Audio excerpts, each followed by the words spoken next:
And then hopefully she can jump in. Hello, everyone. Welcome to The Reason We Learn. My name is Deb Philman. I'm your host today. I do have two guests today. I have with me Lisa Logan and Anne is joining us. Let's see if we get sound. Anne, can you hear us? Nope. Okay, well, she's working on it, but let me get started. Thank you all for coming. If this is your first time to the channel, please consider subscribing so you can be notified every time I make a new video or have one of these shows. I do bring you content about what's going on in education in America today. The good, the bad, the ugly. Actually, it's mostly the bad and the ugly. But when it comes to the good, it's usually about what you can do to get your kids a better education than you're going to find these days in most schools. But we're here today to talk about things going on with your kids as far as something called SEL. I've talked about SEL a lot on this channel. So I've already told you what my issues are with SEL. You can go back and look at the playlist about that, and I'm sure I'll be talking about it more ongoing. But today, we're going to talk to you about what we call SEL's evil twin. This would be the questionnaires and surveys that are getting done in your kids' classrooms, either by the teacher evaluating your child or your child self-reporting. And we're going to show you what they look like. We're going to show you what kind of companies put them out. We're going to show you, can you hear me, Anne? I can't hear you. All right. I don't know what to do. It's something to do with the mic. You tell me in the chat. Tell me in the chat. Okay. So we want to show you what they look like. And while we are going to show you companies that produce these, they go by many different brand names. So I don't want to confuse you by showing that. And I'm gonna drop you out while we're doing this, and then when you're ready. Okay. So we're gonna talk about these surveys. We're gonna show you what they look like. And Lisa's going to cover Panorama Ed, and Anne, we hope, is going to be covering something called DESSA, which is by Devereaux. But again, all of these can roll up under other brand names. So I don't want you to get hung up on the brand names. I want you to think more about what these things are doing, what they're asking about your children and of your children and of the teachers, by the way, and whether you think it's appropriate. Before we dive into it, though, a couple of little housekeeping things. Again, please subscribe if you haven't already subscribed to the channel. Please like and share this video so we can get as many people watching as possible, if not live, where they can ask questions. And by the way, you can ask questions. But on the replay, we want to make sure parents see this. Very, very important. So the other thing I want to open with before I get to the show and tell is some questions I want you to have in your mind as you're listening to the guests. First thing is, what do you expect from your child's school? What do you think is the proper role of the school and of the teachers? What do you expect them to do all day?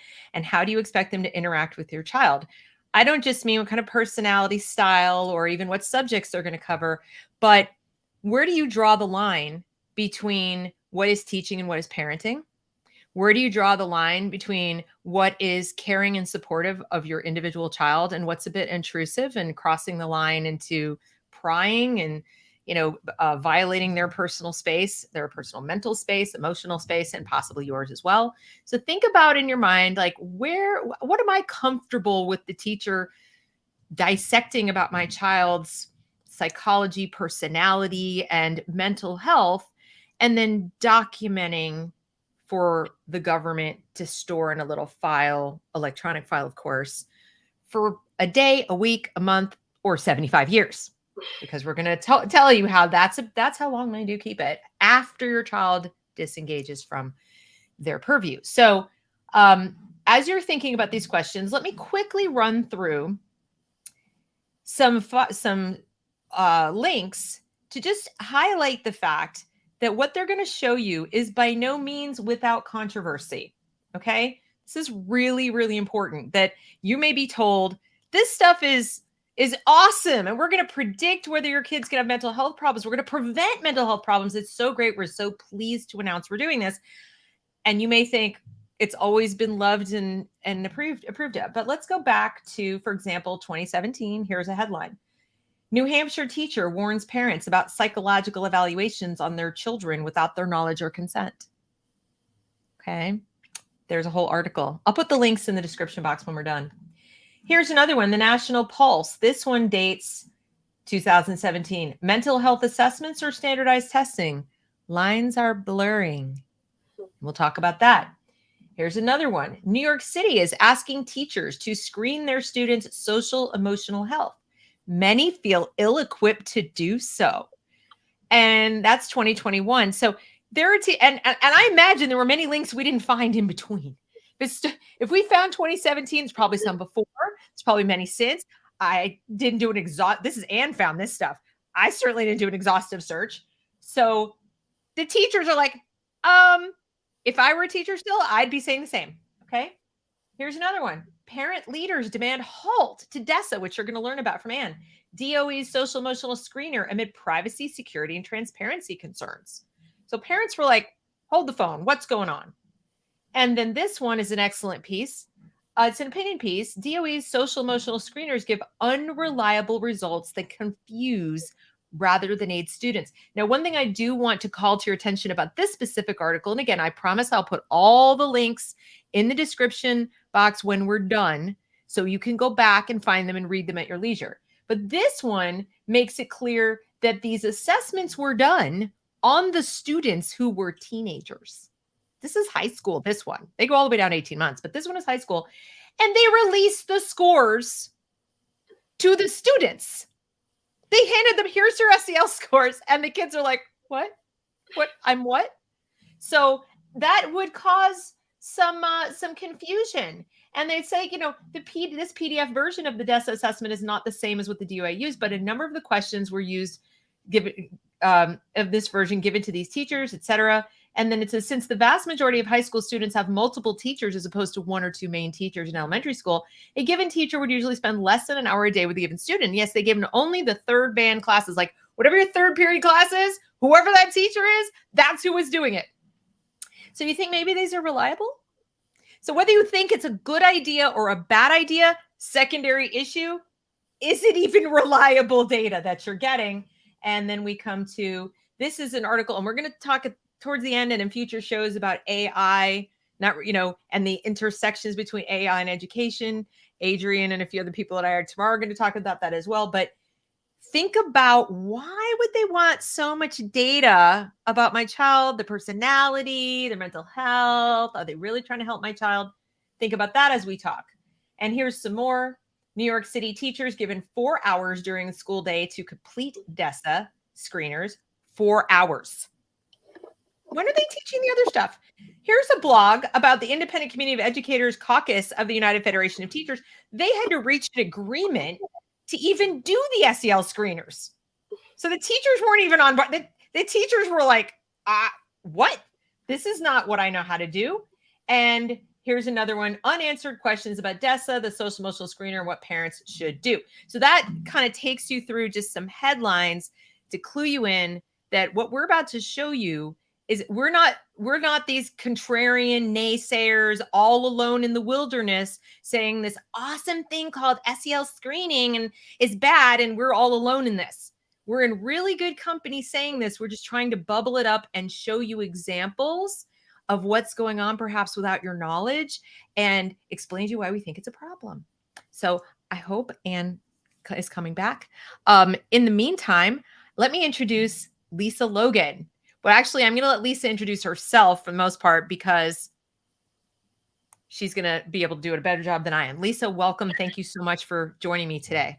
Well, thank you so much for having me, Deb. I'm excited to educate your audience about social emotional learning. I am a mom of 3. I'm an actual credentialed secondary education teacher in physical education and dance. I serve on the board of a local charter school.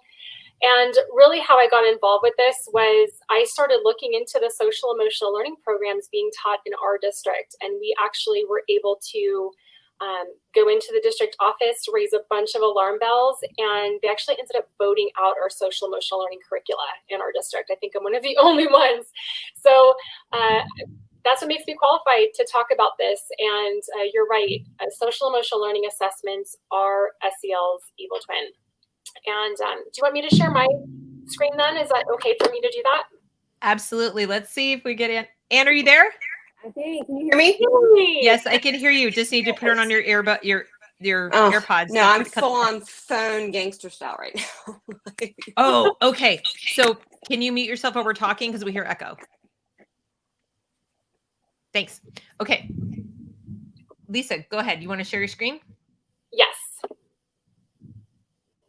Do I just go into settings and then share? You can just do share at the bottom. Do you see it? Don't see share at the bottom.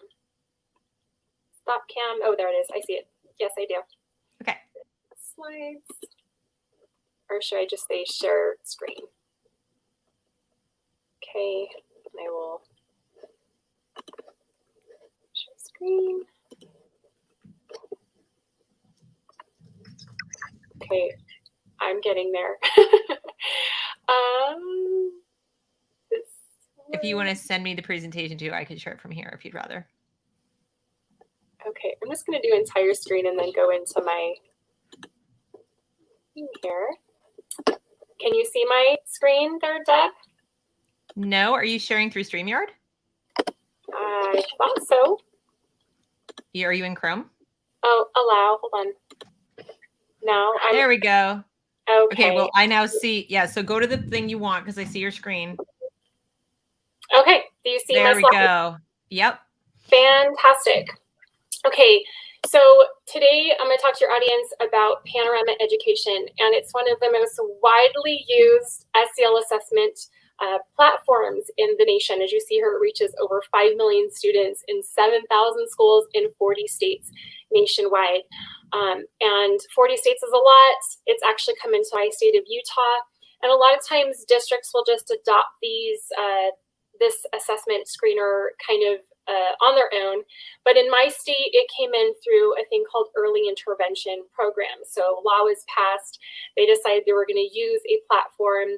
Panorama was the one that qualified for this. And a lot of times with these early intervention programs, they measure things called ABCs, which are not bad.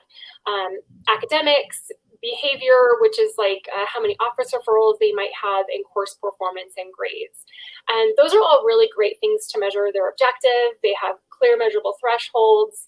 And if these scores drop in these areas, they can see when they need to intervene if a student's going to not graduate and provide them the help that they need. The same cannot be said about social emotional learning data. It's subjective. We're measuring her thoughts and emotions and feelings, which are hard to measure and quantify. There are no clear thresholds, and now we know it's a whole nother discussion for another podcast, but the standard bearers for SEL have gone woke, and so all the standards now are woke.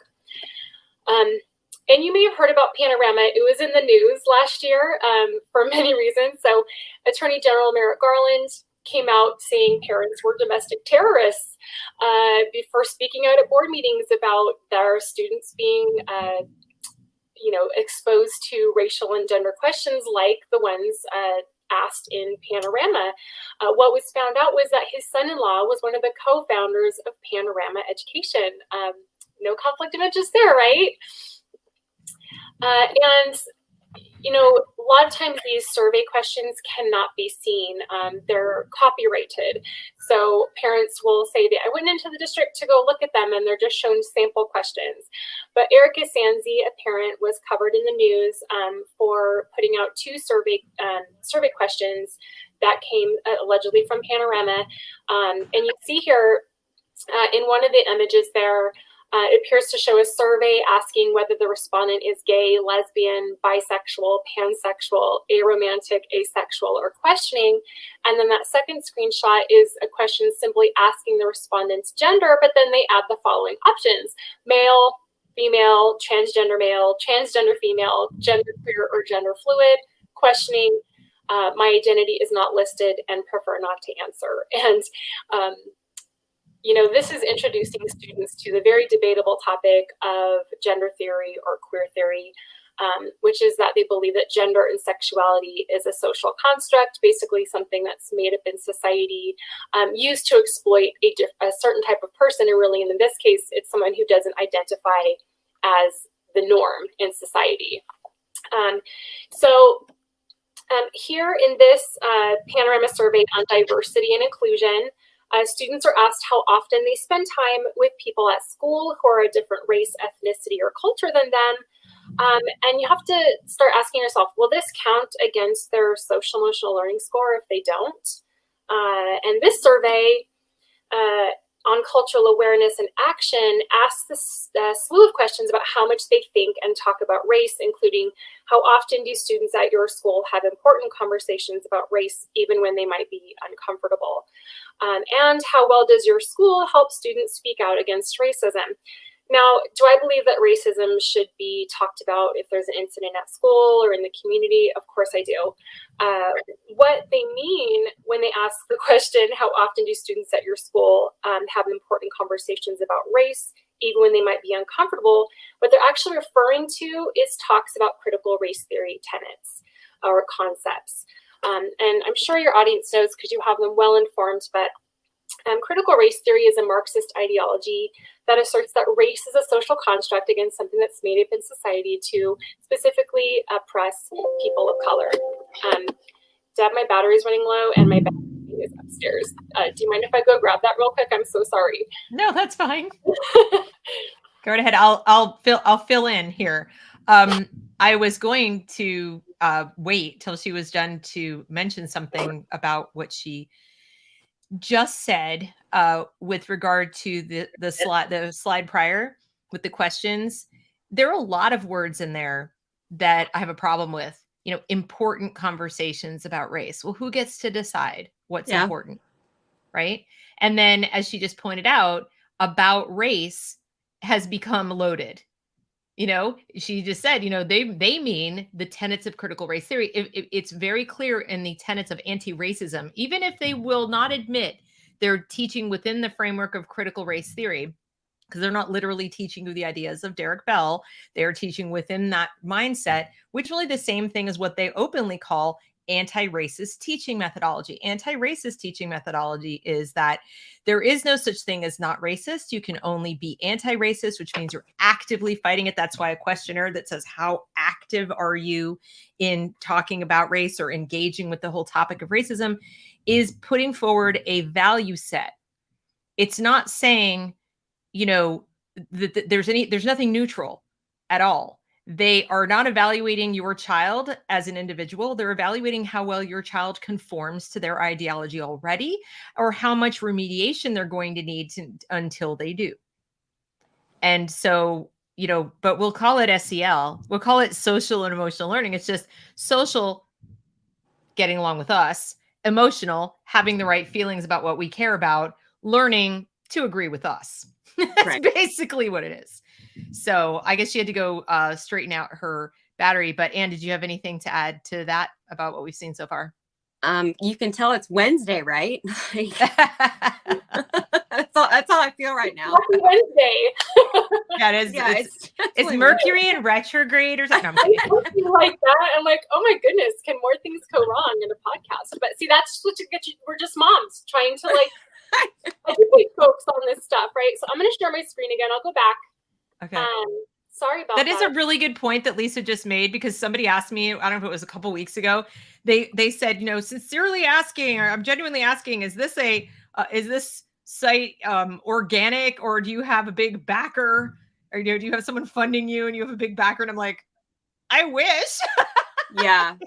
Wouldn't that be nice? No, we're just moms who got fed up with, you know, being lied to, and not just with us being lied to, but with other parents being lied to. And we decided to do something about it. And that's really all it is. It's not any more complicated than that. All right. Do you have the screen of your slides? I'm ready to go. Am I sharing my screen now? There you go. Okay. So I left off here on transformative SEL is critical race theory and explaining what critical race theory was. So again, it's a Marxist ideology used to say that the whole system is basically set up. All the systems and institutions are set up to oppress people of color. And if you're a white person, because you benefit from that arrangement, right? They believe that you naturally have privilege, supremacy, and power, and that you want to keep that status quo. So when they ask the question to students, are you having uncomfortable and important conversations about race? What they're really saying is they want students to recognize their unconscious implicit bias and deal with their internalized racism, which they are guilty of simply because of the color of their skin. Panorama believes in this ideology as evidenced by their statement released in 2020, which says, "We commit to dismantling systemic racism. We commit to embodying and spreading anti-racist practices." And for most people, again, you hear the word anti-racist and you think, great, it's great to be an anti-racist, because what you probably mean or think about that it means is not racist, which I think all of us would agree is a great thing, right? Nobody wants to be racist. Really what they mean, and in their eyes, of those who espouse anti-racism, simply being not racist does not require active resistance to and the tearing down of the system, which again they believe is set up to oppress people of color. Being anti-racist does, and they want to use social emotional learning and the assessments attached to them to raise a critical consciousness in students and to get them to be social justice activists toward that cause. So how do they measure if the children are buying into these ideologies and other Marxist theories being pushed into education? Well, they're measuring them through a dashboard that looks something like this. These are the social emotional learning skills Panorama assesses in individual students, on the class or school as a whole, and in curated groups. Panorama quantifies and measures the following about your kids: self-efficacy, grit, self-management, social awareness, sense of belonging, and classroom effort, which also includes emotional regulation, engagement, learning strategies, and social perspective taking. You can listen to Panorama here explain it themselves, see how it kind of works on their back end. With Panorama, you can start by measuring students' social emotional learning skills and supports with research-backed surveys and assessments. It's easy to customize a survey that meets your district's needs, as you can choose from 22 topics like growth mindset, social awareness, and self-management, or any of the topics that align to the CASTLE framework. The survey will take students about 10 to 15 minutes to complete, and teachers and staff can also rate their students' skills right from within Panorama. Once the data is collected, get immediate insight into student voice, what students are thinking, and how they feel about their skills, habits, and mindsets. See how each score compares to Panorama's national benchmarks. Then dig deeper to explore each topic in more detail, like how it's changed over time, or any gaps between student groups, and how students responded to each question individually. Then, identify individual students' strengths and opportunities for growth by filtering student-level SEL results to create smart groups, which will update as new SEL surveys are run over time, allowing you to add specific students to a group for more targeted intervention and progress monitoring. And best of all, our team is always here to help with professional development, training, and support. That's why Panorama is used by thousands of schools and districts across the country. Get in touch with our team to learn how to start using Panorama today. Can I make comments? I'm like exploding with things to say. Okay. I can't help it. There's so much here that is just setting off all my alarm bells. Okay. First of all, can you go back to the part where it says what they measure before he starts talking, the slide right before that? Yeah. I had so many questions. Okay. I want parents to think about something very seriously. There is no objective definition of self-efficacy, grit, social awareness, sense of belonging, or even effort. So the idea that a teacher could decide based on observing, or even that a student would accurately report their own effort. Okay. What does engagement mean? That's going to mean something different depending on who you talk to and what they're doing, what they're working on. All right. And then as far as perspective taking is such an overused term. Very often it can mean just subjugating yourself to others' needs. That is being used a lot. So is the word resilient, by the way. Whenever they tell you we're measuring your child's resilience, be very careful, because today's definition of resilience means how much crap is your kid willing to take from other people before pushing back and fighting back and defending their own boundaries. That is they talk about being racially resilient. It just means how much you're going to sit and take it. So, in the white fragility scale. The other thing I want to point out is, you see how they're just so beepity beep with the little music, and they're like, it's so great. Look at our data. Look at our data. Look at how many ways you can play with the data. Well, I hate to keep referencing this book I'm reading, but I can't help myself. It's that good. It's by Nassim Taleb, and it's called Anti-Fragile. And he talks about the difference between signal and noise. And this is a classic example. Panorama Ed is a classic example of people who've decided that data and forecasting is God, and that more data is better.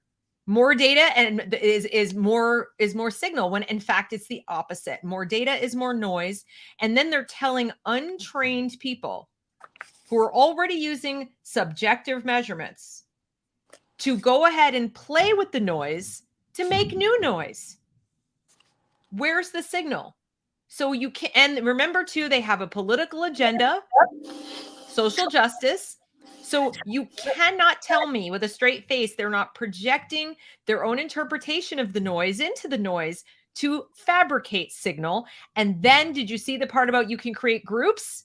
Mm-hmm. If you don't think they're going to create groups of little individualists who are not quite getting the message, you're not really following along, is my opinion. So I'm sorry, I just had to jump in and say that, because this to me showcases everything wrong with this in just one little presentation that I'm sure everybody thinks is so great. They're like, this is wonderful. Look at all the things we can do. And I look at it and say, look at all the noise they're creating around your child and all the ways they're going to manipulate your child's life and feelings about themselves and the teacher's feelings about them, while calling it science. Yeah, it's not. I also heard them say in there that Panorama can measure any topic that aligns with Castle standards. And again, the standard bearers have gone woke. So they're measuring your kid not based on even their own self-reporting, but based on these standard bearers that are saying you have to think and feel a certain way. And also, they say in there that they can identify students, like you were saying, for growth opportunities and targeted interventions. Again, for me, it begs the question, same as you were talking about a second ago, if a child is answering the survey, and they're asked how often they spend time with people at school who are different race, culture, and ethnicity than them, and they say almost never, right? Does that count against their score in social perspective taking? I mean, that's a real question we should be asking ourselves. And also, what does targeted intervention look like? And I want to just point out here that Panorama's already thought about that. They to increase their scores and create growth opportunities for all the social emotional skills that they're measuring, they'll need social emotional learning curricula to teach these kids these social emotional skills and exactly how they should think and behave. They say here on their website that districts and schools using their SEL measurement platform can gain access to age-appropriate lesson plans, interventions, video-guided practices, and interactive activities from leading curriculum providers who specialize in student and adult SEL. And I'm also going to show you what that looks like in a little video here. Students and teachers need to know that their voices are changing mindsets and impacting practices. That's why we created Playbook, an online professional learning library of research-backed and evidence-based SEL interventions for kindergarten through high school. Right inside Playbook, educators can find hundreds of strategies from dozens of leading SEL curriculum providers, like Second Step, Conscious Discipline, Character Strong, and Move This World. On everything from supporting students' social-emotional growth to building adult capacity for SEL. Every strategy on Playbook maps directly to a topic on Panorama's surveys, so educators can move directly from reviewing Panorama data into taking action. filter interventions by grade level, curriculum provider, and topic, access videos, online courses, or download handouts and guides to use in the classroom, and create a personal library of bookmark strategies. Playbook is the best way to embed data-driven social-emotional learning strategies into the fabric of your school community.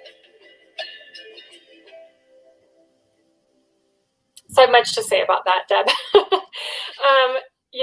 Obviously on my YouTube channel, I go into extreme detail on CASEL, the standard bearer, and the problems with what they're doing now with transformative SEL.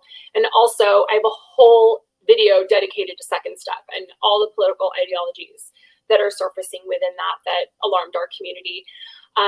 So one thing to note about that, and Second Step is actually one of the most widely used programs in the nation. So I'm sure many of your viewers have it. Most curricula your school district adopts goes through a very rigorous multi-step process before they even adopt it. And it includes scrutiny by stakeholders, including both your local school board and patrons of the district.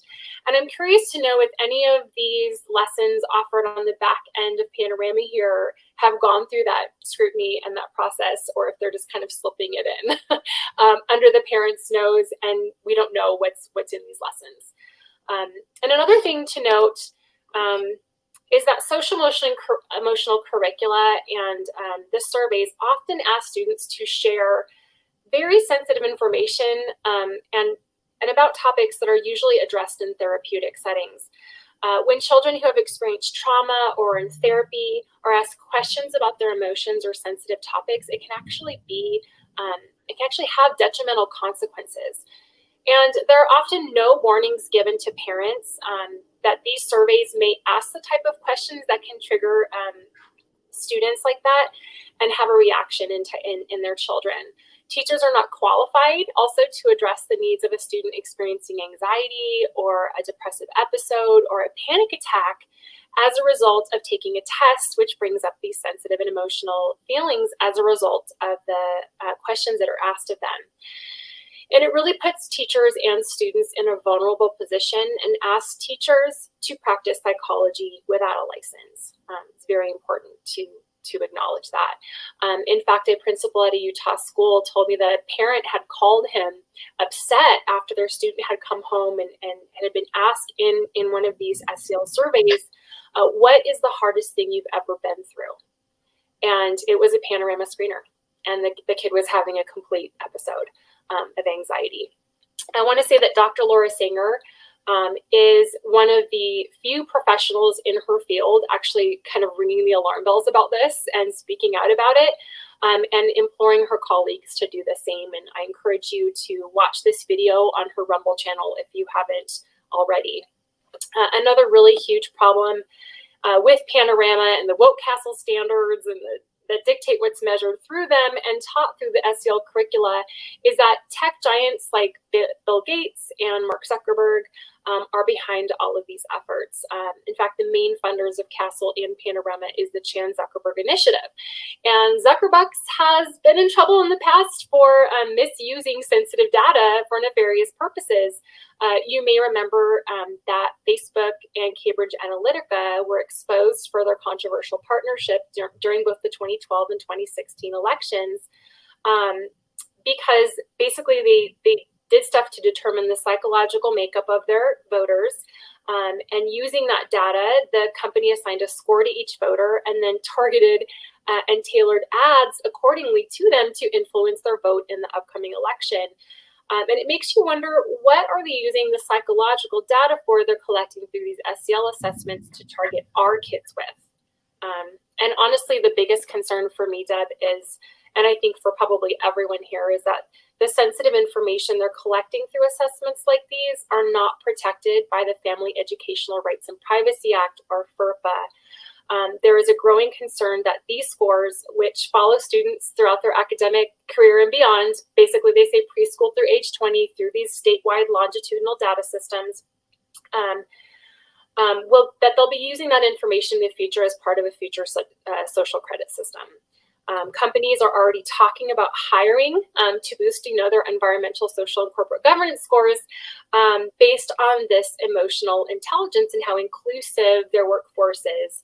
And it really begs the question, will students not be able to get into college or get a job or get a loan if they don't align their thinking with the government's in issues like gender, sexuality, the environment, etc.?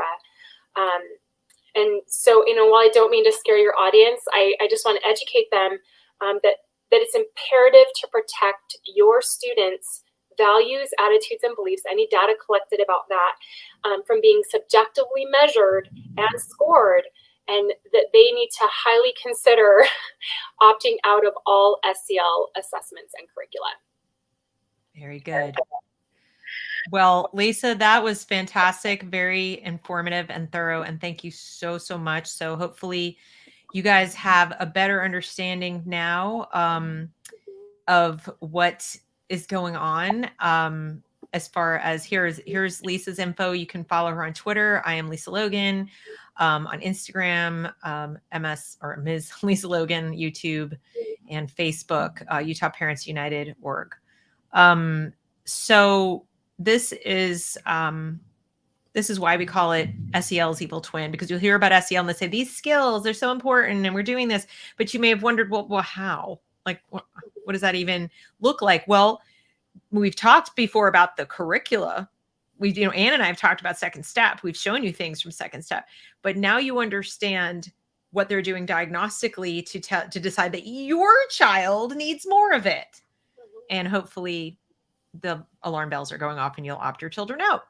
So now I'm going to turn it over to Anne, who's going to talk to us about Panorama's evil twin or competition or whatever you want to call it. I don't know if they're used together or if it's like one or the other, but basically DESSA, right? From Devereaux is the other. So Anne, take it away. Tell me what I should bring up or show, or what do you want me to do? Let's start with aperture and then we'll get into, because that's what people are going to find is if you can find your contracts, which under sunshine laws, everybody should be able to, especially if you have a procurement department, they should be public knowledge. Is that this, or was it something else? I think it's the one that says IMG 0515. I have one. Okay. It's the blue one.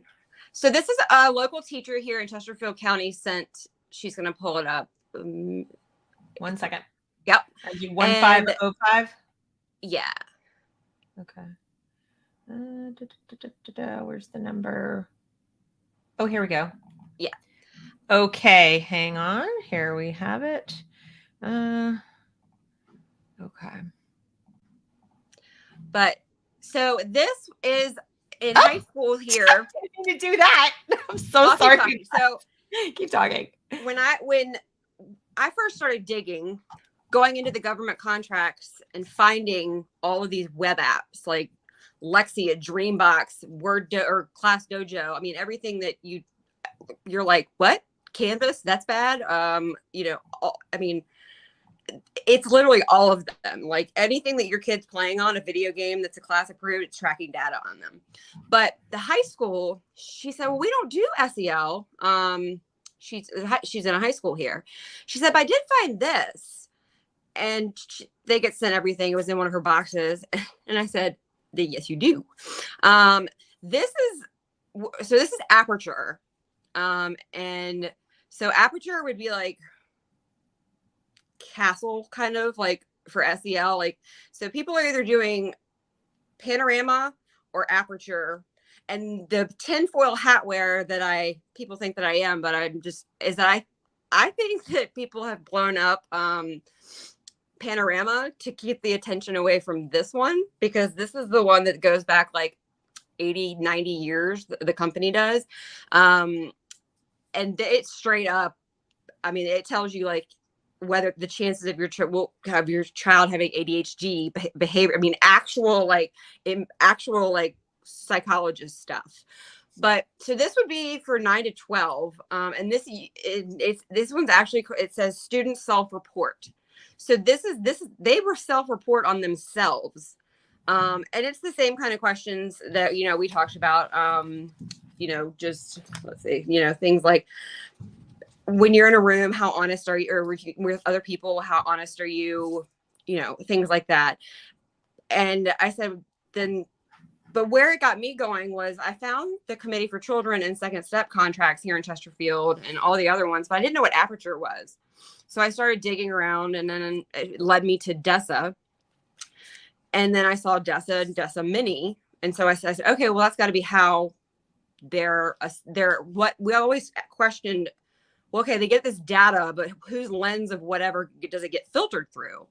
And we've all kind of questioned that. And then when I saw this, I was like, well, what is DESSA? And I looked it up. And if you want to pull up, the one that looks like this?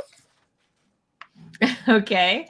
Let's see if I can get that now. So starting in kindergarten, now, I don't know if you guys have heard of Head Start, but this government preschool that everybody's like, oh, everybody deserves to go to preschool. Well, yeah, they do. But in a perfect world, it wouldn't be paid for by Fed Ed because they have something called DECA.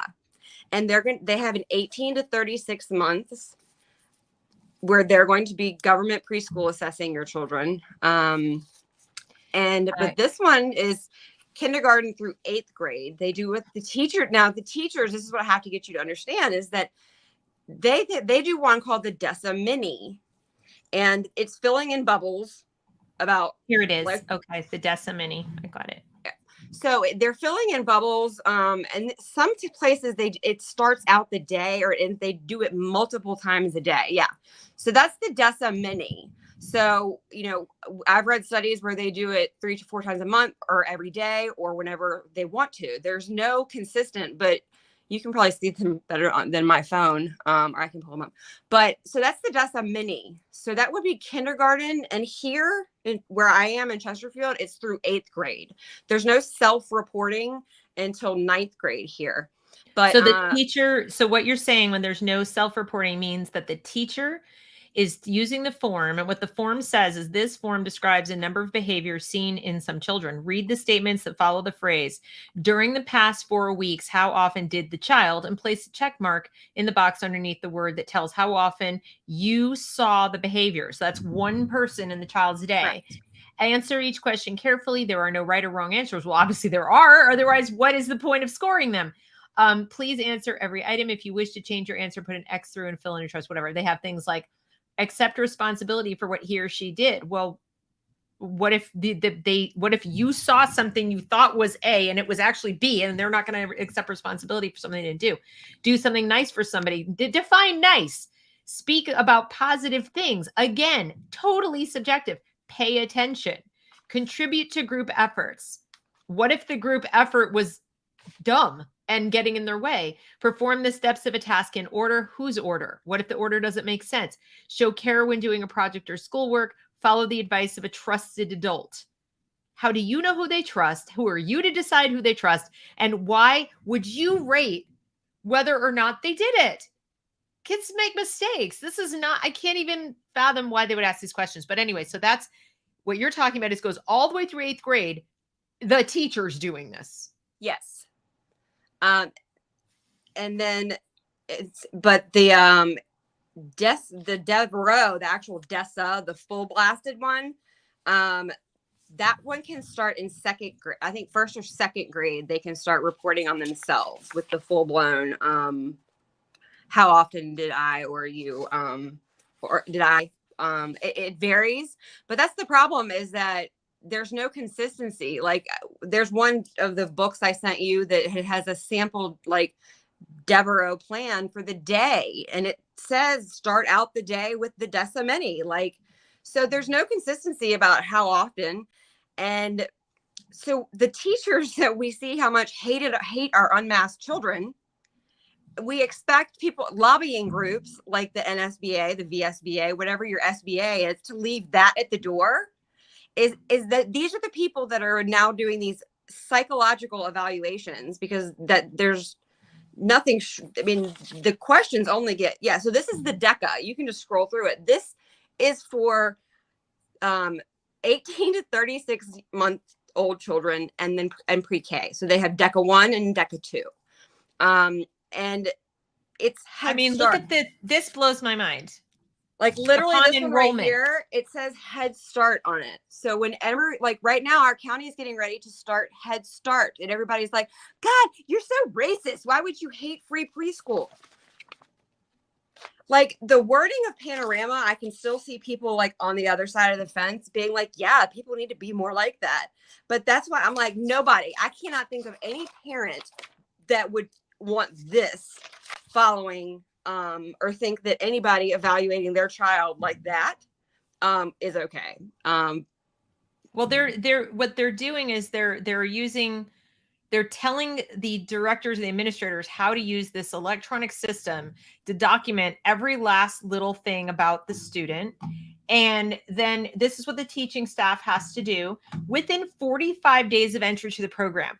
First 45 days of an 18 to 36-month-old's entry to a daycare or preschool program is going to be the most stressful, the most traumatic time for them. It is a rare child that goes, bye, mom, and gets dropped off to preschool at that age without any kind of separation anxiety or any kind of group dynamic anxiety. I mean, you're talking about only the most, I don't know, like agreeable, social, whatever little children are going to be comfortable with that. And they're going to sit down and they're going to evaluate your child within those first 45 days. And it's going to go into this system. And then they put them under the mental health tab. So the second your little 1.5-year-old or 3-year-old or 2-year-old or whatever goes into these programs, they have a mental health file. Not because they had a problem, not because they presented with a symptom, but because somebody took, okay, little child I never met before, let me evaluate you after 45 days of paying attention to you and 45 other people. And now I'm creating a mental health tab in my computer system under your name. Yeah. And it's broken down to the point where I'm like, what preschool what kind of preschool we don't have that kind of help here. I don't know who does for childcare to take care of a room full of preschool children and do like but not no matter that, but yes, it will follow them forever. I have the Library of Virginia printout that that 75 years it says it will stay in the system.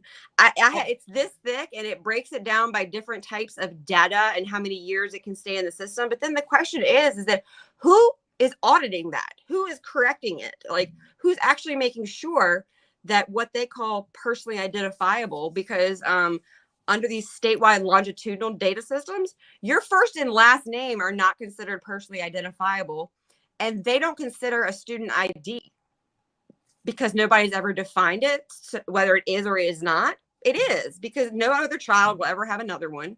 It is personally unidentifiable. So but look, it says the teacher data is used to determine if home and school goals are needed. Home goals. Yeah. So they're going to tell you what to do at home. So everybody gets the tier 1. And that's where you have to remember the children that actually need the tier 2 and tier 2 that are not getting it, that the kids that actually need mental health that are not getting it. So I'm tired of hearing the excuse of how we're missing children. No, you're missing them because you're giving it to everybody. You're missing the ones who are actually like, hey, oh, over here. Yeah. Like whether it's overt or it's not overt, the teacher is so bogged down, filling out more standardized. So the people that fought standardization because it was creating or trauma for historically marginalized, tell me how in the world this is any better. Because this one doesn't mention anything about racism or any of the buzzwords. This one is just straight mental health. That 3 to 5 years. Yeah, so that would be like the pre-K into kindergarten. Yeah. And then of course the form, just goes on, and then they get so excited about how their little systems work. Create a new child record. Manage the children. Look at our cool manage tech. 18 months old. Tell me how you're going to manage an 18 month. But they're managing their files is what they're talking about. Oh, yeah. And then they've got, click to print it. Oh, hold your mouse. This is like a computer training and how to do this whiz bang thing, put the rating date, the period, all this. Meanwhile, most parents don't know this is happening. Never mind know that they have a right to have access to it. Yes. They don't even know that. Nope. It's just, this is the training. This is what the people who are administering this are going to see early childhood assessment for preschoolers. Now I'm going to go find that 75 years thing. So talk about something. I want to make sure people see that. So the big thing is, so I have the Aperture contract, and that's the thing, is that you're not looking for DESSA, you're not looking for, but then I said, well, what does DESSA stand for? And it's if you look up Devereaux Center for Resilient Children, you will find all of this. It's just buried in a company, the Devereaux Family Foundation, that's been around literally since like 1918. And that's another show entirely. But so Devereaux and Apperson created Aperture. And so it's just like the speed out, like Committee for Children, and then second step. Like, so look for Aperture. You're not looking for DESSA. But if you want to look it up yourself, it's Devereaux Center for Resilient Children. You look up DESSA Mini, DECA, DECA, like DECA 2. It's right there with Head Start, boom, preschool. You can find it yourself. But, you know, reading the county contract, it was I think it's one of the first contracts I ever printed, and I didn't even know what I was reading, but I kept reading like who is responsible, and it says the county will ask the contractor for permission for access to the data. So they're telling you, and then they tell you, it says it right. Oh, because it's in the United States, that where's it housed? In the United States, literally is what this contract says. Well, a cloud, they might be a physical cloud building. There's one like 2 hours from here down in Southwest Virginia, but that's not an actual like cloud where all of this is stored. And so look at like data breaches, and you can find county all over like the nation that have had millions of children, their information. This is the Library of Virginia. And I was like, 5 years, 1 year. And then I was like, did I say 75 years? Yeah, this is student cumulative file, long-term documentation, post 1935. So if you graduated school before 1935, you're golden. I'm sorry, they protect it. They They keep it permanently, but it's all like in paper. This is electronically stored for 75 years after you transfer, withdraw, whatever. 75 years after. That's more than your lifetime. Yeah. That's going to go into your children and grandchildren's lifetime. Yeah. So, and it's the big question is why, but pull the one up that made me go, huh? And I sent it to you. Yeah, I got that. Huh? Yeah. Hang on. Let me get that. That one's kind of weird. Maybe you can explain to us what we're seeing. Let me get that is, it is. So we say, well, what comes out after you put all of this, info into these or whatever these bubbles that the teachers don't, the good ones are like, I can't believe I've been doing that this whole time. And I'm like, yeah, long before COVID, they were doing this. So whatever they're telling you about the trauma from COVID, no, this has been going on years and years before COVID. But so I pulled it up and I was like, what is that? And I looked at it and I was like,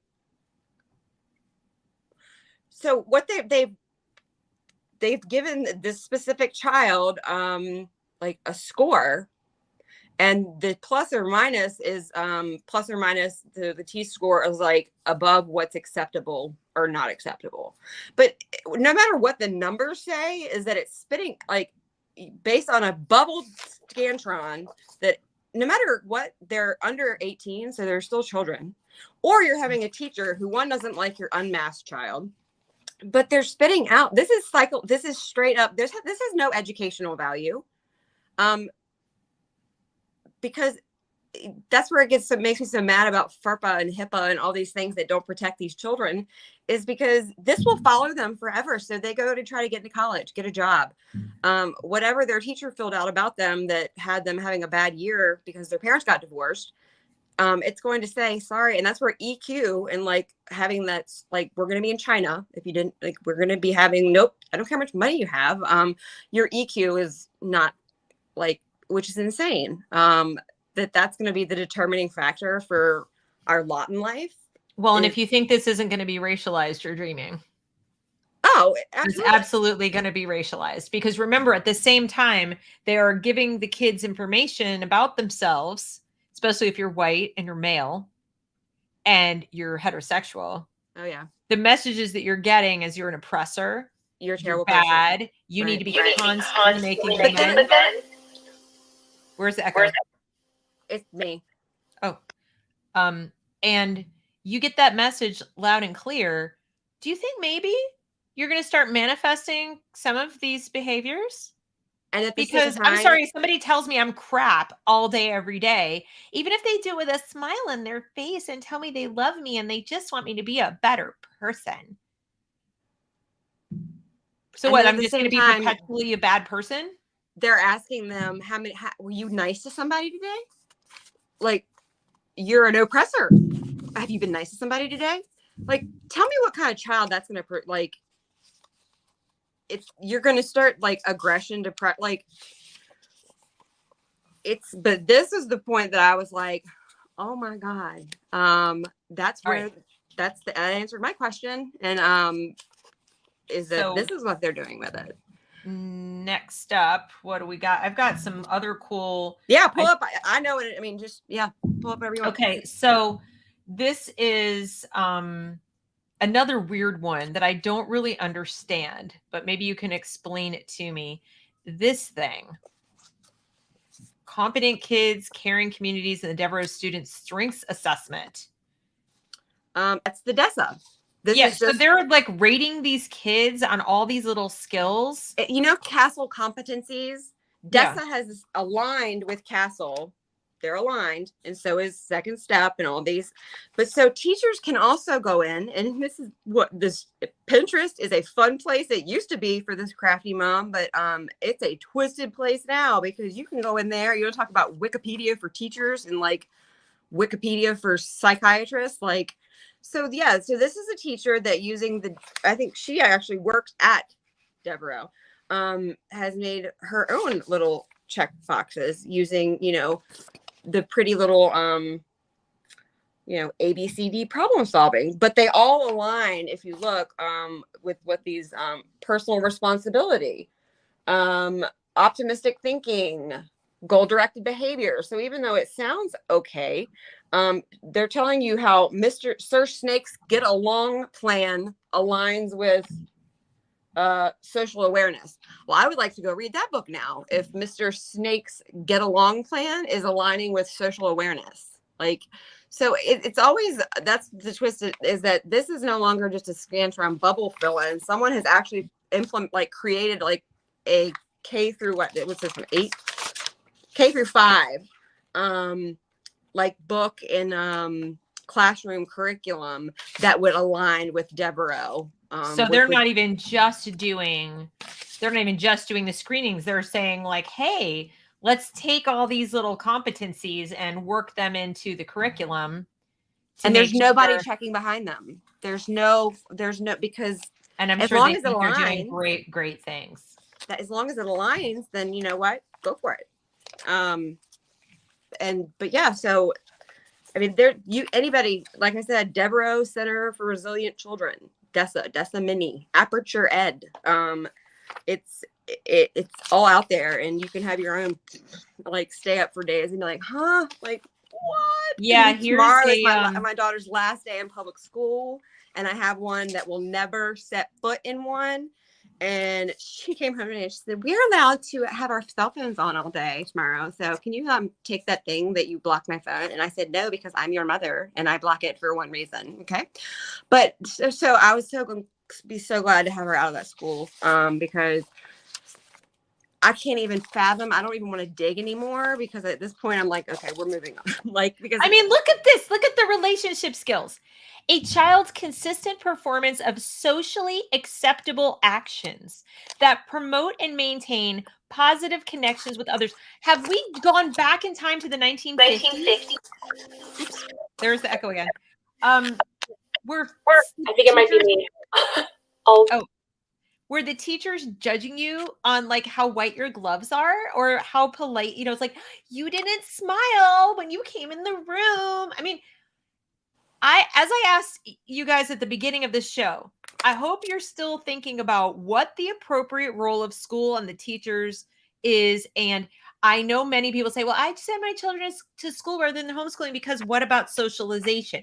Well, guess what? This is socialization. And maybe now you might understand my point of view that says if the school is failing to treat your child as an individual student who needs an education in the fundamental skills of reading, writing, math, scientific inquiry, thinking, using reason, even if your kid didn't speak to anyone the entire day except the teacher when spoken to, when asked a question, or when given directions. If this child didn't speak to another child and was happy and was growing and was learning and came home and said, Mom, I learned all this amazing stuff, or Dad, I want to show you what I learned at school today, but they had 0 friends, but they were happy because of all the exciting, cool stuff they were reading and learning, and they just wanted to be left the freak alone.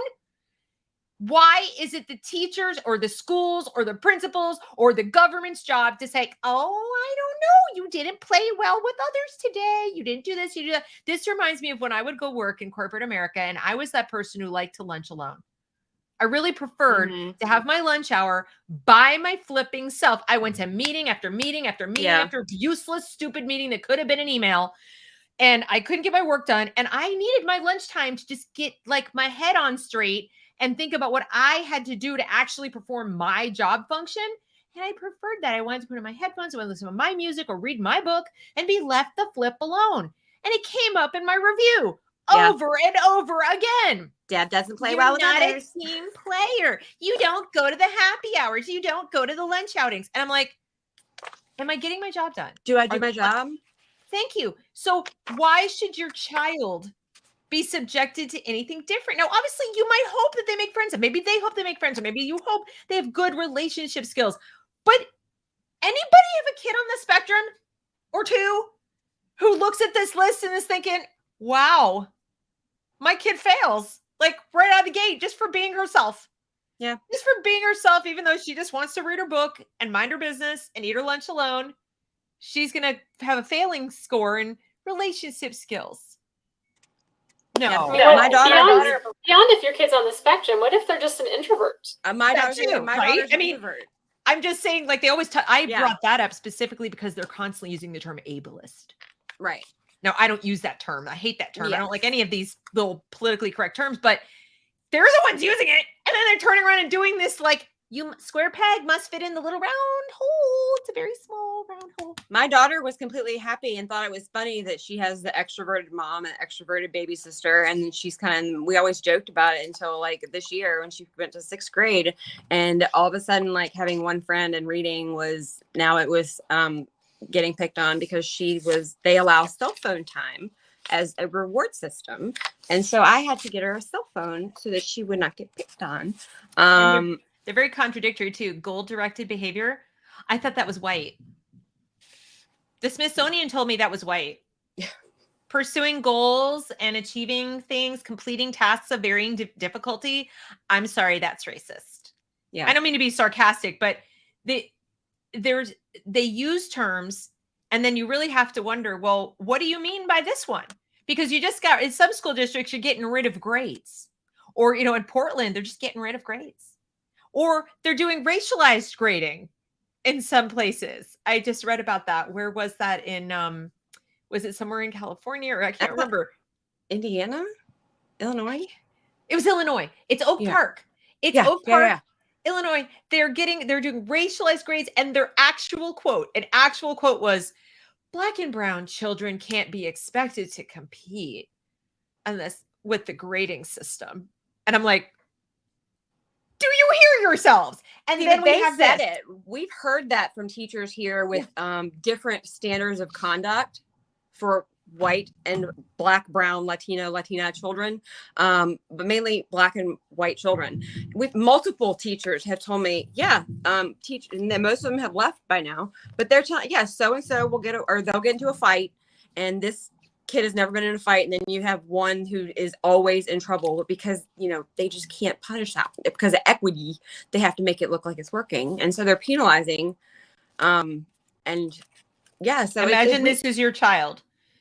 Okay, imagine this is your child. Initiative, self-regulation, attachment relationships, total protective factors. Like, you can actually rate a child on whether they have enough resilience to be protected from what. What if I don't want them protected from everything? What if I didn't send them to school to bubble wrap around all their emotions, except I did send them to school expecting you weren't going to stick your finger in their brain every 2 seconds? This is like, we're trying to protect your child by beating them. You know, this is 1984, where you go to the building, you know, the Department of Love to be killed, basically. The Department of Truth and Honesty. What do they call it? Yeah, they call it something like the Love Building or something. Where anyway, so they say typical need. Now, apparently, little Colin needs some further instruction in attachment relationships. What do you think instruction in attachment relationships looks like? Wouldn't you want to know as a parent? Wouldn't you want to know if your child rated this way and they said need? Wouldn't your next question be, what the hell are you going to do to my child to teach them, to instruct them how to have relationships and be attached? Because I'd really want to know. Like, I'd want to know every sentence that was going to be uttered. I don't even think it's so until tier 3 that they have to require parental involvement is and what I've looked. So it's like a 3-tiered like a triangle. Tier 3 is the social worker. Yeah. But that's is that they say that tier 2, like after that they have been dinged for not being socially, emotionally, whatever enough, that they could move to tier 2. There's no clear anything. So when they talk about research, there's no clear direction or anything. So they could do what is tier 2. Like, there's no alignment. They certainly align with Castle, but there's no alignment on anything else. And this is what, like, when they want to get the parents involved, now they want to know their parents. And so any parent who gets this that isn't alarmed about what they're doing to your children, now they want to put you your info, if you would actually send that back. Yeah. And I think there was a day, probably, I don't know, maybe when I was 10 or 20, I don't know, that getting a survey, like something home from your school, like, wouldn't send off alarm bells. And that's just how far we've drifted from, like, reality is that, okay, so you want to know, and it wouldn't have, but anybody that sends anything back to their school and is not spending 2 hours a night going, if you're still going to stay in public school and has not heeded my warning and is not plugged, I will teach classes online how to go through your child's Chromebook. I want to make this big enough so people can see. So we talked about at the beginning how this stuff is controversial. Okay. Well, these are minutes from a school board meeting in Whitestone, New York, where obviously after lunch for some reason was more important, but after they got done talking about lunch, they got to the DESSA screener as one of their agenda items. Many families are opting out of the screener. Many different reasons, but a lot is based on misinformation. You ever hear that word, you guys? Have you heard the word misinformation? Parents on SLT, I'm not sure what that means, agreed that an explanation provided to them by S. Yakubi and D. Tratner during the meeting was very thorough and helpful. I would love to have been a fly on the wall of that explanation. And some misconceptions were clarified. For example, parents thought students were being pulled out as a data dump and taken out of classroom settings. The parents' biggest concern was they were being pulled out of class to do this. That was their biggest concern. But they can say that we're not, because we know that they're pulling out of an actual education setting. So it's like, it's the whole CRT thing. We're just doing it inside the room. Right. So, yeah. And then they were talking about, it was also suggested to post a video on Dojo, where they collect more of your students' data and record more observational information about your child's behavior every day. In fact, for those teachers diligently using it. And so anyway, but as you can see, like, even when parents opt out, they consider this like, we need to address this. Yeah. We need to address the parents opting out. This is a problem. But here's the big problem is that I found, because this is how that I went through board docs because I knew that it had to be in there somewhere. And I found the minutes that I found the presentation that Dr. Thomas Taylor now in Stafford did. And it had maps and it had PALs and this is 2017. It had their strategy on how to implement it throughout the next 5 years.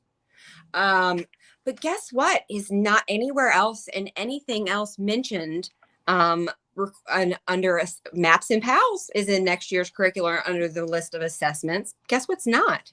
Aperture, DESSA. And so I found the one county, believe it or not, that in this whole state that has done this correctly. And it's probably because of the amount of insanity there that they're like, I'm not even going to deal with this, is Fairfax. You can actually pull up, they sent home a letter. Now, it's under COPA, it's COPPA, and it's 13 and under 13 years old, can you opt your child out? Why? Because they developed it in 1998 and nobody tried to do anything about it until Trump's administration, and they were literally getting ready to change it, and then 2020 happened. But the good news is that they have issued a statement as of last week that they are cracking down on ed tech. Yeah. We have to stay on them about that, but you can opt your child out under 13. You can also write and make the school request all of the data on your child. And so on VAFCF, I finally finished the toolkit and but there are things under FERPA and PPRA that you can do to stop this or attempt to, but you still have to stay vigilant. But so Fairfax sent a letter and they sent the thing out with every web app. Let me see if I can find the letter. I just wanted people to quickly see that they have like a little plan for the school day. Yeah, but I know I have that letter. So what they've done is this is what Obama did, is that they made school officials now includes third-party vendors, contractors, that's a school official. You can find it on the FERPA site. Like literally, you can look under 2008 and then 2011, like it'll have like amendments or whatever to FERPA. And that's when he also made teachers parents. So whereas it's the FERPA, what used to say requires parental permission. Well, it still says that, but there was an amendment that teachers, because the only way that they could get these surveys done was we couldn't constantly be asking parents because then we know it wouldn't get done. So they made teachers can give parental consent to do this. And under the law of Fed Ed, and but the thing is that we've got the FTC on our side on this one, the Federal Trade Commission, because they regulate COPA, and they're not happy right now. And so, and that's why I'm calling on everybody. I want to get the whole state to get the biggest letter, because they've been very receptive and they want for whatever that means. But so, yeah, I have emails out right now asking, can you show me where the DESSA opt-out is? And what it's very important for parents to understand that this stuff is not on the up and up, even within many state regulations as it is. Like you sent me this I believe is from Virginia, correct? Yeah. Okay, so like, look at this. No student shall be required to participate in any counseling program to which the student's parents object. Yeah. I think it's a pretty easy argument to make that this is a counseling program. Yes. They may call it instruction. They may say it's for social emotional learning skills, but I'm sorry, when you're talking about things like resilience and you're talking about things like relationship skills and you're talking about, that the kid needs help with attachment or the kid needs help with whatever other things that they're rating, you're talking about therapeutic, what Lisa pointed out, you're talking about therapy. And many of these things are discussed openly in class and, presented in the learning materials in a therapeutic fashion. It's not left to, there's no room for disagreement. And at the same time, so it seems like instruction, or indoctrination rather, but it's around the child's feelings and not knowledge.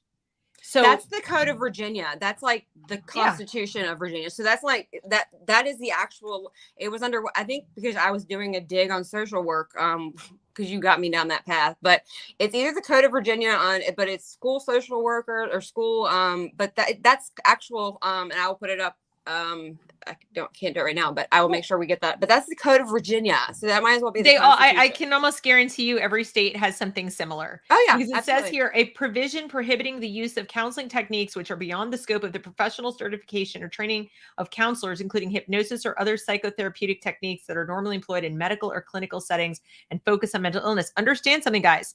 Even your school counselor is not the appropriate person to be doing things like teaching your kids to meditate or telling your kids how to, like, they can recommend breathing exercises, but to actually lead an entire class in breathing exercises, that's therapeutic. Okay. So, the school counselor can sit and listen and can talk and suggest that the child go to therapy, or bring in the parents and suggest that the child do something therapeutic, but they cannot provide the therapy. They are not therapists. Social workers aren't either. And yet we have in our schools, we've got teachers, classroom teachers doing this stuff. Never mind the counselors, never mind the social workers, who, by the way, are also doing it as well. And you know how they're getting around this as well is by having incentivized programs written in the law to have teachers become social workers, for one. And second, what they're doing is saying that these aren't mental health screeners. We're going to classify these as something else. And so that's how they get around some of those laws in that regard. Right.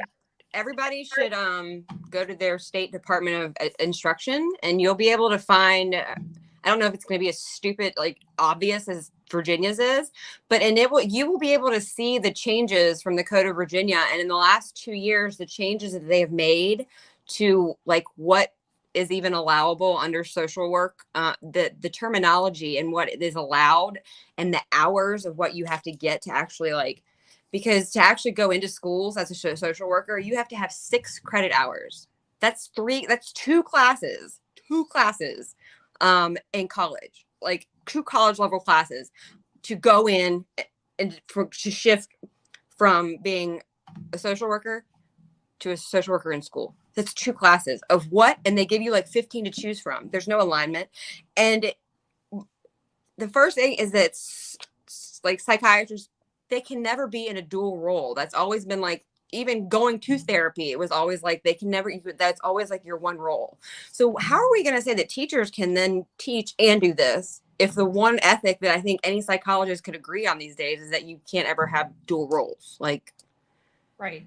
And this is, in case people were wondering how they define, this is infants. Yep. 1 month old to 18 months of age. Devereaux. This is their protective factors definition. So in other words, the factors that they are saying protect the child against, mental illness, like as if they know all the predictive and forecasting for mental illness. Okay. And they have things like initiative, attachment, and relationships for a 1 month old. And is it any wonder that we have people now sit with a straight face saying that a 3-month-old baby is racist? A 3-month-old baby can be racist because their eyes are, fixating differently or focusing at a different rate on the race of their caregiver and not on the race of somebody else. If it's a different race, so that makes them a racist baby. Listen, 11 years ago, I was at the playground and I had a mom tell me that if my child walked up the slide backwards or up, how we all if they walk up the slide, that they're going to be a serial killer. And that's what this reminds me of, is like thinking like, where do you even get that from? And who would even, that's what I'm like. I taught my girls very early that they didn't have to share if they didn't want to, that they did not have to share on demand. I tell them that it's nice to share if you want to, and if you want to make friends and play with others, but you're not obligated to. That just because you have a bucket and a shovel, whatever, in the sandbox does not obligate you to share your bucket with people who don't have a bucket. And so they took me at my word, and we go, or same thing with being on a swing. If you're on the swing and you waited your turn, you get to use your turn, and somebody coming up and going, get off, I want a turn, is not a reason that you have to get off. And I had mothers tell me similar things, that I was raising my child to be, an evil little narcissist and a terrible selfish brat and because my kid wouldn't meet the demands of their kid. And I'm thinking to myself, like, so you stay on that slide or you stay on that swing longer, honey. I mean, this is who's the bully here? Who's raising the little narcissist? But that's whether they, imitate the actions of others, whether they act happy. What is act happy? I would have failed. I would have just been like, why would you have act and happy? Like, happy is not acting. Like that. Apparently, this is important. Right. And I think you bring up an important point, Deb, is that all of this stuff is about raising kids who care more about the collective and what everybody else wants than caring about their own individual needs, because they have to raise these global citizens, right, that care about the environment and care about everything else except their own agency. Yep, exactly. I mean, there are whole websites, like here's one that you guys can go to that Anne found, and I'll put this link. Let me go back to the beginning, but this is, it looks so cute, doesn't it? Enhancing social and emotional development. This is from Kaplan Co, but it's all Comic Sans font. I don't know what the heck that is, but look at this. So it's like, oh, thank you for your interest, right? So you scroll through all this junk and look, they genuinely think you're going to believe this. This is literally like, look, we found the snake oil that prevents all the things.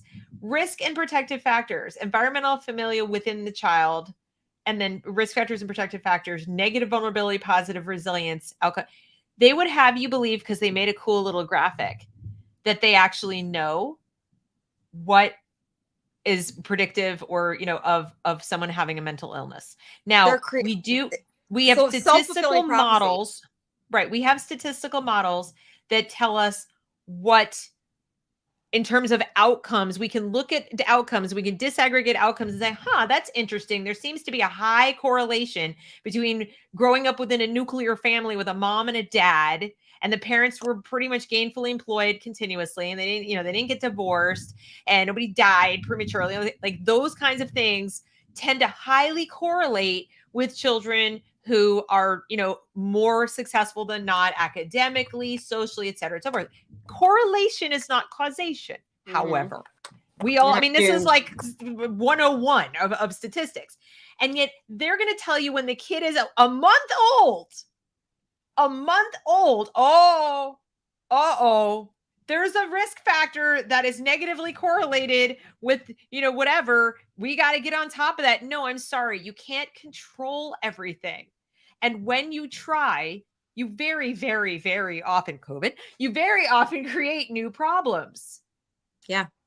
And they're doing this all the way down. They're obsessed with forecasting and data modeling, and things are more likely to create new problems and new mental illness in our children. And just look at the data. They've been doing this. Lisa, how long have they been doing SEL in America?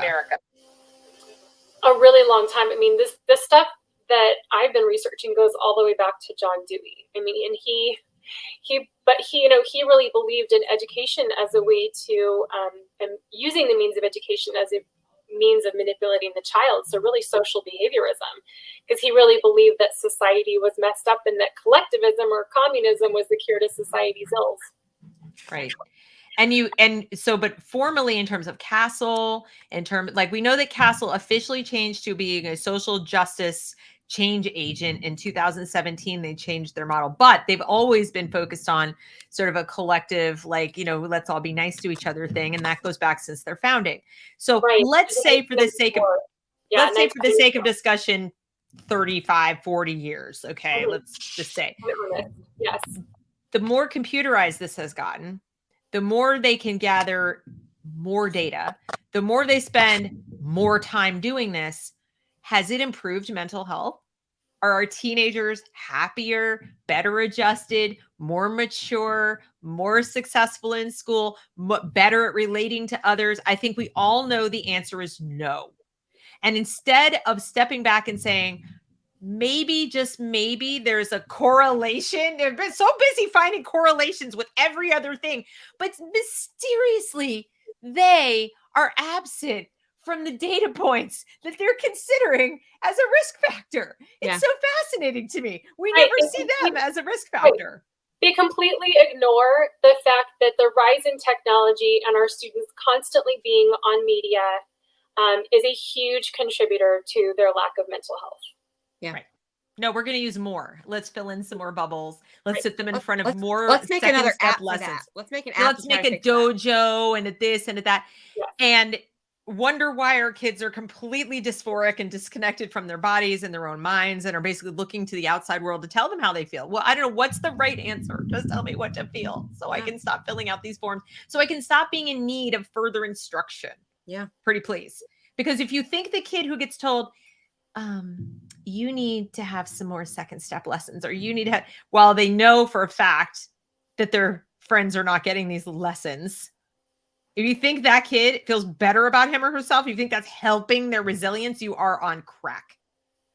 Yeah, Carly was ecstatic that she said, "Mom, did you opt me out of the SELs?" And this was like the first time. I mean, people have been telling me for years, and I was like, "Why is it bad?" Because I've only been doing this since like I'm hot in it.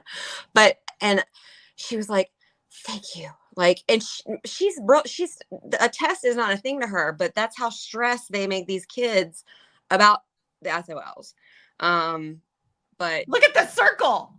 They never stop collecting. No, because they never stop doing it. Look, we're just going to go in a circle forever and ever and ever. And your child is going to just keep trying to figure out what, and that's by design, you guys. You understand? They end up just going like by design.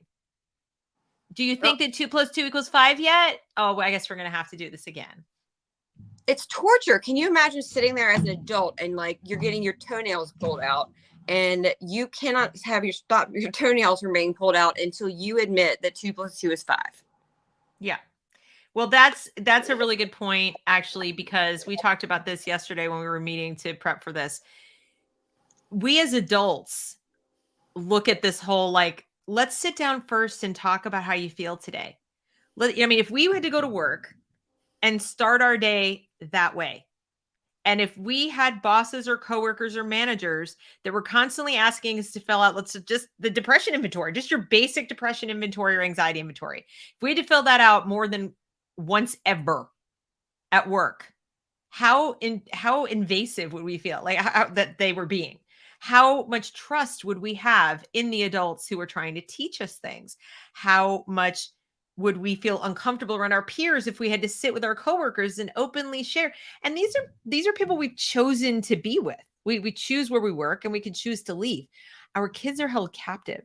Mm-hmm. If there's one thing a child knows to the depths of their soul and the inside their bones, is that they're a prisoner in that building until the bell rings, and then even the next day. They know they're effectively prisoners. They cannot even go to the bathroom without permission. So that does something to your mindset already. I don't care who you are. When you do not have the option to just get up and say, I'm out of here, I can't take it anymore, that puts you in a hierarchical position that will change every other reaction you have. And I just want parents to try to get in that headspace. Try to go back in time to when you were a little kid and what that felt like. And unless you were the most popular kid in school and you were successful at everything, get deeply in touch with that level of discomfort and now add this. Yeah. We have a middle school here. Bobby, if you're still on, what was it? Once every period, like class period, you could go to the bathroom. Like, what if you're like, that was like, it's like literally a rule at this middle school not far from here. He let me out his son. And I was like, we have high schools where you have to punch in your student number. Like, yeah, it's a mess. It's so intrusive. So what I want to do now to wrap it up is, because I think we've done a pretty good intro to all of this as far as show and tell of what these things are, how they're subjective, how they're controversial, etc. Now, can you guys explain to the audience what steps what rights do they have? What rights don't they have to see the data, get the data, opt out of all of this, prevent the data from being further collected? Like, what can they do? Obviously, my preference is everybody leave. Everybody Yes. knows that about me. This is my t-shirt. Okay. But if you're not ready to do that yet, what can they do? Well, I think at the beginning of the year, they should all know that they have rights to opt out, for instance.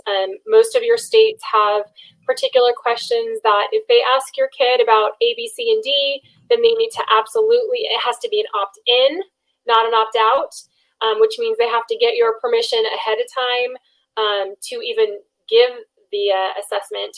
And then there's certain questions that they ask them that kind of fall into the opt-out category. Regardless, when you get your packet at the beginning of the year of all these forms and stuff you're supposed to sign, somehow slipped in there is a permission form. So you need to look for that. And sometimes it also falls under counseling.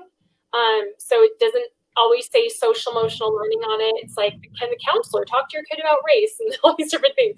So just know where your opt-outs are and your opt-ins are, and also know the law in your state. Even after those forms go in, you can always get the form on your district website and opt your kid out of those assessments. And then follow up, because let me tell you, there's been so many instances in our state of parents that have come to me and said, I opted my kid out. Their kid calls them from the bathroom saying, Mom, they're trying to give me an assessment right now. What do I do? So it's in every curriculum, like a survey in one form or the other. Like you can opt, yes, technically remove them from the curriculum of second step, but that didn't stop my daughter's English teacher from asking her 8 questions about her emotions that was getting logged on the giver, for example. So you have to, filling out the form, yes, that, we can tell you how, but God, don't trust anybody that it's going to get done, but, No, and prep your students for what to do. If, hey, listen, if they ask you about this, this, this, and this, you go right to the office and call me. But understand that if your child, sorry, go ahead. Besides the written assessments, digital ones, there are often assessments given in class where the kids have to vote with their bodies and things like that. And so just, prep your student to know what to watch out for. And remember too, that many of these schools, as Anne pointed out, up until 8th grade, the teacher's doing it for them. The teacher is assessing the kid. The teacher is going, I saw this and I saw that and I did this and that. They'd use Class Dojo. That gets logged forever and always. So first of all, if they ask you to use Class Dojo and they say they're going to use Class Dojo for your kids, say no. Immediately say no. Say, I'm not going to be using it. And I do not want you signing my child up in the Class Dojo class. Do not, because you don't even want them adding info, whether if you're not going to be looking at it anyway, you don't want them adding info. So make sure you don't do that. Anything that is passive where the teacher is documenting things about your kid, make sure you make it unequivocal. There's another program called Hero K-12 that people need to watch out for. And it's the teachers were encouraging the students to download it to their phones. And I'm sure they were. Really cool.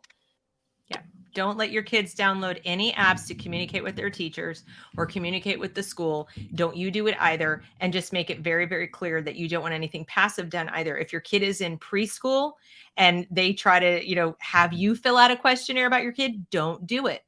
Now, how do they go about getting a hold of all the data that's been collected about their kids so far?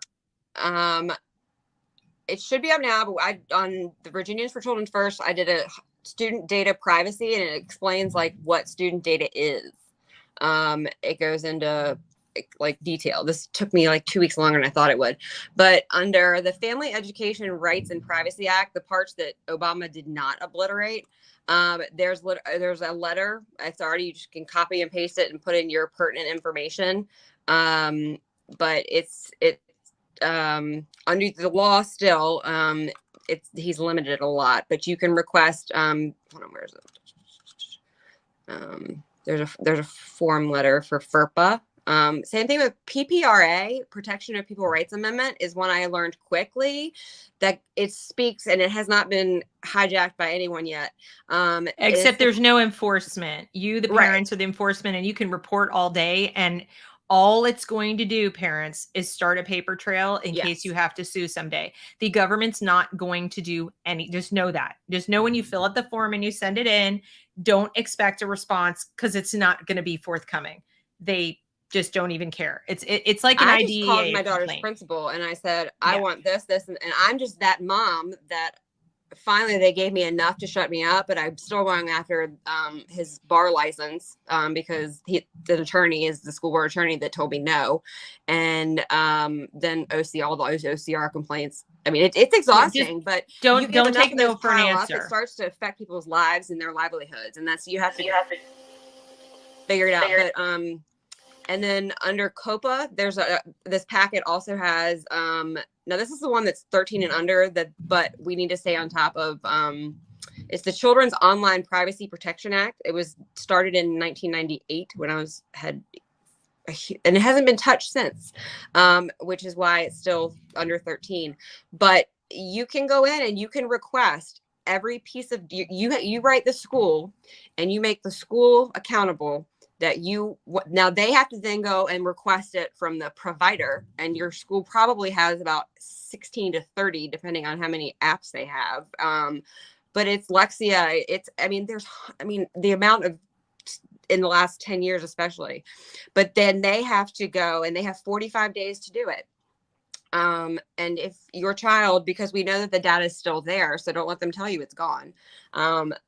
They can at least tell you what was there. If say your kid's over, we're trying to change the age, but you can find out because it's still there. What was there.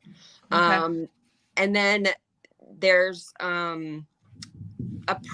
we made a pre-opt out. Like I'm going to go ahead and notify you because this law states it that since you're not notifying me that I can opt out, I wrote up a pre-opt out because we know that under this law, if they're under the age of 13, that they can be, you're not offering it. So just because you're not offering it or you're hiding it, here, I went ahead and I made one up for you. So everybody, you're still going to have to follow up. Absolutely. Right. And that's another thing that parents can do, Deb, is, I was able to work with, we weren't able to stop the law that made the Panorama funding permanent after the pilot program.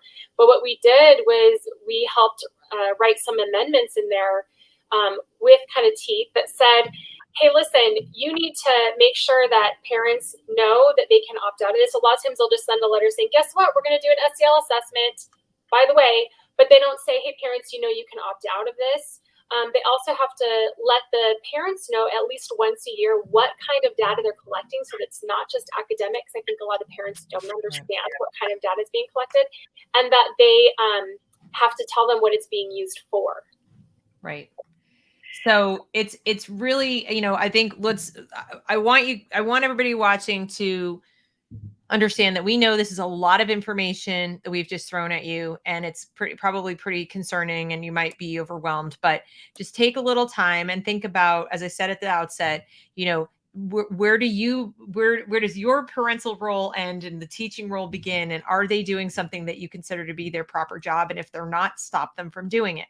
Now, we are going to talk about in the next show, we're going to talk about the funding. We're going to talk about the money behind this and the connections between the people who are providing the money for the development of these things and making the money from the selling of these things, because the money that buys it, guess what, is your tax dollars. The money that funds it, the money that goes into the development, the research there's no research. It's more like research into how big a sucker y'all are meaning school districts to buy it, or boards of ed or whatever. That's the research they're doing. It's market research on how to package it, how to put the words together to fool you into thinking it's beneficial. And that the people funding that are for-profit philanthropies. Have you ever heard of such a thing? For-profit philanthropies. But we're going to talk about all of that stuff. And Lisa kind of hinted at it earlier when she talked about Zuckbucks in the next installment, because I really want you guys to understand. Now you understand what it is and why it's a problem. And then we want you to understand how big it is and who's making bank, because that's going to help you better understand why simply opting out or complaining or electing a new person in your local school board or whatever is probably not going to be enough action on your part to make a difference here. So we're going to talk about that in the next installment. Do you guys have any final comments to say before we sign off? No, I think we covered it all. Yeah, I can't thank you guys enough for all the hard work and research. Anne, Lisa, these guys, as they said, they're just moms. there are moms using their own time, their own energy, their own money, everything to just dive in and get up to their eyeballs in stuff that, as you can see, is pretty upsetting. When you read this stuff all day, every day, My life. yeah, you get really upset because you understand it because you've been spending all your time reading it, and you just want to go and take all the moms and all the dads and just say, stop, like they're hurting your kids, and it's not easy. So thank you for coming to this show. Thank you for sharing this broadcast with others. And please follow Lisa on her platforms, follow Anne on hers, and subscribe if you're not already. And we will see you guys in the next one. Thank you so much. Thank Bye, you. guys. Bye. Bye.